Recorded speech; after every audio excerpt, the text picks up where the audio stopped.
வாரம் வாரம் வருது, ஆனா இடையில கேப்பு அடிக்குது. வாரம் வாரம் வருது, இடையில சோழியும் பார்த்துக்குது, எல்லா விஷயத்தையும் நடத்திக்குது.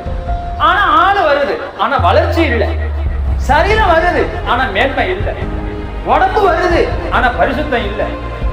எதுவும் இல்லை, ஆனா ஒண்ணு கொண்ட மாட்டேது, கைகால் மட்டும் உண்டுது, ஆனா வாயை திறந்து பேச மாட்டேது. இது ஒரு ஊமையான புள்ள உருவாகி இருக்கு, வயிற்றுக்குள்ளே உருவாகி இருக்கு. ஒரு ஊமை புள்ள வயிற்றுக்குள்ளே என்ன பண்ணணும், அதில் உருவாயிருக்கு, வயிற்றுக்குள்ளே உருவாயிருக்கு. அப்படி ஊமை இங்க வருது, அதான் ஊமை புள்ள. அதை வச்சு என்ன பண்ண, அப்படிதான் படம் நடத்தணும். அது பிரசங்கமும் என்ன பண்ணாது, ஆமின்னு சொல்லாது, அல்லையான்னு சொல்லாது, சோத்திரம் சொல்லாது. கையை தூக்கு, காலை தூக்கு, முறைச்சுதான் பார்க்கும், எதுவும் நடக்காது. அது என்ன, அது ஒரு வைராக்கிய ஆவி. அது சிரிக்காது, சிந்திக்காது, யோசிக்காது, கடைசி வரைக்கும் தரையை விட்டு நவராது, அப்படியே இருக்கும். இது என்ன ஆவி, இதுதான் இருக்கு.